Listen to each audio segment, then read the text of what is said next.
வணக்கம் நேயர்களே! மீண்டும் உங்களைய நம்ம தமிழ் டிலைட்டோட டிலைட் மிக்ஸ்ல சந்திக்கல ரொம்ப சந்தோஷங்க. இன்னைக்கு நம்ம வந்து வேற ஒண்ணும் இல்லைங்க. ரொம்ப ஒரு பெரிய டாபிக்ல இல்ல. சும்மா சிம்பிளா ஒரு விஷயம் பேசலாம்னு உங்ககிட்ட. இந்த வாரம் ஜூலை 4 ரொம்ப முக்கியமான ஒரு சில படங்கள்லாம் வந்து Tamil and English and Hindi and Telugu எல்லா லாங்குவேஜ்லயும் வந்து பேர்லலாம் வந்து ஒரு சில நல்ல படங்கள் ரிலீஸ் ஆயிருக்கு. ஸோ இந்த வார படங்கள பத்தி தான் நம்ம வந்து பார்க்க போறோம். இதுல நீங்க என்ன படங்கள் நீங்க பார்க்க போறீங்க? என்ன படம் நான் உங்களுக்கு சஜெஸ்ட் பண்றேன். மறக்காம பாருங்கன்னு சொல்லிட்டு ஸோ அந்த விஷயங்கள் தான் நான் பார்க்க போறோம். இன்னைக்கு வந்து இந்த வாரம் பார்த்தீங்கன்னா, தமிழ்ல பார்த்தீங்கன்னா 3 பிஹெச்கே அண்ட் பறந்து போ அ அப்புறம் ஃபீனிக்ஸ். இதுல வந்து ஃபீனிக்ஸ் இன்னும் என்ன எப்படின்னு தெரியல. அனகஸ் டைரக்டர் சென் மாஸ்டர் அனகஸ் தான் அந்த படத்தோட அ டைரக்டர். படம் நல்லா இருக்குன்னு சொல்றாங்க. பட் ஸ்டில் என்னோட சஜஷன் வந்து நீங்க வந்து இந்த வீக் வந்து நீங்க கம்பல்சரி மறக்கக்கூடாம என்ன சொல்றது, வித் ஃபேமிலியோட நீங்க போய் பார்க்கணும்னா பறந்து போ நான் சஜெஸ்ட் பண்ணுவேன். படத்துக்கு நல்ல ரெஸ்பான்ஸ் இருக்கு. ப்ரீமியர் ஷோலேருந்து. அண்ட் 2வதா வந்து 3 பிஹெச்கே. 3 பிஹெச்கேக்கும் ரொம்ப நல்ல லைக் பாசிட்டிவ் ரெஸ்பான்சஸ் இருக்கு. ப்ரீமியர் ஷோலேருந்து. ஸோ பறந்து போ நான் ஏன் சொன்னா உங்களுக்கு தெரியும். இந்த படத்தோட டைரக்டர் ராம் தான் வந்து கட்டளை தமிழ் ராம், தங்கமயிலெல்லாம் எடுத்தார்ல பேரன்பு அவர் தான் இந்த படத்தோட டைரக்டர். ஸோ இந்த படம் வந்து கண்டிப்பா அவரோட கெரியர்லயும் நல்ல ஒரு இதா இருக்கும். படத்தோட ஹீரோ வந்து Mirchi Shiva. First of all இந்த காம்போ பார்க்குறப்பயே ரொம்ப டிஃப்ரெண்ட்டா இருந்தது. ட்ரெய்லர் ரீசென்ட்டா பார்த்தேன். ரொம்ப அருமையா இருந்தது. ஐ திங்க் குழந்தைகளுக்காகவும் எடுக்கப்பட்ட படமாவே தெரியுது. ஸோ இந்த படம் கண்டிப்பா நீங்க ஃபேமிலியோட போலாம். கண்டிப்பா சஜெஸ்ட் பண்ணுவேன். 2வது அந்த சொன்ன மாரி 3 பிஹெச்கே. 3 பிஹெச்கேல சித்தார்த் அண்ட் சரத்குமார், தேவயானி அந்த டீம் பண்ணியிருக்காங்க. நம்ம ஸ்ரீ கணேஷ் 8 தோட்டக்கல் ஃபேம் வந்து ஸ்ரீ கணேஷ் தான் அந்த படம் பண்ணியிருக்காரு. ரொம்ப டிஃப்ரெண்ட்டான ஒரு ஒரு என்ன சொல்றது, ஒரு ஃபீல் குட் மூவிங்கிற மாரி சொல்றாங்க. அப்புறம் ஃபீனிக்ஸ் இன்னும் ருத்தீனா தெரியாதனால நான் ப்ராப்பரா சொல்ல விரும்பல. அண்டு இங்கிலீஷ்ல பார்த்தீங்கன்னா அவங்க வந்து ஜுராசிக் பார்க் ரீபர்த். இதுவும் வந்து கண்டிப்பா நீங்க ஃபேமிலில பார்க்க வேண்டிய படம் தான். பட் இன்னும் அதுக்குள்ள ஏர்லி ரிவ்யூ வந்து நல்லா இருந்தாலும் படத்தோட ரெஸ்பான்ஸ்லாம் எப்படிங்கிறத பார்த்துட்டு ப்ராப்பரா உங்களுக்கு வந்து நான் சொல்றேன்.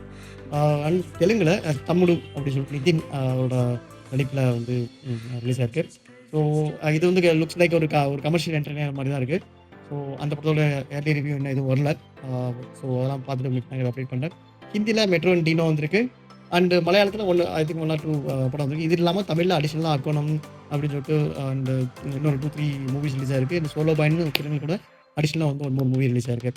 ஸோ இதுதான் வந்து இந்த வாரத்தோட தமிழ் அண்ட் தெலுங்கு, மலையாளம் லைக் ஹிந்தியோட தியேட்டர்கள் ரிலீஸ். இது இல்லாம அப்பார்ட் ஃப்ரம் தட் ஓடிடில ஒரு 2 படங்கள் வந்து இல்ல எனக்கு தெரிஞ்சு என்னதான் ஓடிடில வந்து வாரம் வந்து டசன் கணக்குல எய்தர் வந்து வெப் சீரிஸோ இல்ல வந்து படங்கள் ரிலீஸ் ஆயிட்டு இருந்தாலும், இந்த வாரம் ஓடிடில வந்து ஒரு சில முக்கியமான படங்களும் முக்கியமான ஒரு சில விஷயங்களும் வந்து ரிலீஸ் ஆகுது. அதுல வந்து ஒண்ணு வந்து மெட்ராஸ் மேட்னி அந்த படம் வந்து ஓடிடில வருது. அ உங்களுக்கு வந்து ஓடிடில எனக்கு பார்க்கணும்னா சக்தி இல்லப்பா அந்த அளவுக்கு காசு இல்லன்னா, இருக்கவே இருக்கு ஏழைகளின் ஓடி டெலிகிராம் இருக்கு. ஸோ அதில நீங்க பார்த்துக்கங்க. நான் லிங்க் அது எப்படி கிடைக்கும்னு உங்களுக்கே தெரியும். ஸோ அத வந்து பார்த்து மெட்ராஸ் மேட்னி கண்டிப்பா நீங்க ஃபேமிலில பார்க்கலாம். இன்னொன்னு நான் ரொம்ப எதிர்பார்த்த ஒரு ஒரு வெப் சீரிஸ் வந்து இந்த வாரம் ரிலீஸ் ஆயிருக்கு. த ஹண்ட்ன்னு சொல்லிட்டு நம்ம ராஜீவ்காந்தி சாரோட அசோசியேஷன் கேஸ் தான் வந்து அந்த படத்தோட அந்த வெப் சீரிஸோட தீம். ஸோ எப்படி வந்து ராஜீவ்காந்தி வந்து கொல்லப்பட்டாரு, அதோட அந்த அந்த விஷயங்கள்லாம் காட்டுறாங்கன்னு சொல்லியிருக்காங்க. நான் ரொம்ப எதிர்பார்த்து காத்திருந்த ஒரு வெப் சீரிஸ் அது. இந்த வாரம் ரிலீஸ் ஆயிருக்கு. கண்டிப்பா அத பார்த்துட்டு அதுக்குண்டான ஒரு ப்ராப்பர் ரிவ்யூவோட நான் உங்களுக்கு அடுத்தடுத்த வீடியோல வரேன். அண்டு குட் வைஃப்ன்னு சொல்லிட்டு ஐ திங்க் ஜியோ ஹாட்ஸ்டார்ல ஒரு படம் ஒரு வெப் சீரிஸ் வந்து ரிலீஸ் ஆயிருக்கு. அதுவும் வந்து எனக்கு கொஞ்சம் நல்லா இருக்க மாரி தெரியுது. பட் ஸ்டில் எது இருந்தாலும் படம் பார்த்துட்டு நான் உங்களுக்கு அப்டேட் பண்றேன். இது இல்லாம பரமசிவன் பாத்திமான்னு சொல்லிட்டு நம்ம அ என்ன சொல்றது, யுனிவர்சல் ஸ்டார் ஆக்டர் விமல் அவர் ஒரு படம் பண்ணியிருந்தாரு. அந்த படம் வந்து தியேட்டருக்கெல்லாம் வந்து ஹிட் ஆகாட்டி கூட படத்துக்கு வந்து ஒரு சில நல்ல ஒரு ரெஸ்பான்ஸஸ் இருந்தது அந்த டைம்ல. மேபி அது கரெக்டான டைம்ல ரிலீஸ் ஆகலையோங்கிறது தான் என்னோட ஒரு இது. மேபி அந்த படம் பார்த்துட்டு உங்களுக்கு அத நான் ரிவ்யூஸ் குடுக்குறேன். மேற்கொண்டு என்னென்ன முக்கியமான படங்கள், முக்கியமான வெப் சீரிஸ் வந்து இந்த வீக் ரிலீஸ் ஆயிருக்கு. நான் ஏதாவது மிஸ் பண்ணியிருந்தா நம்மளோட கமெண்ட் செக்ஷன்ல நீங்க அத தெரிவிங்க. மீண்டும் அடுத்த ஒரு நல்ல ஒரு வீடியோ வந்து பண்றேன். அன்டில் தென் வணக்கங்க.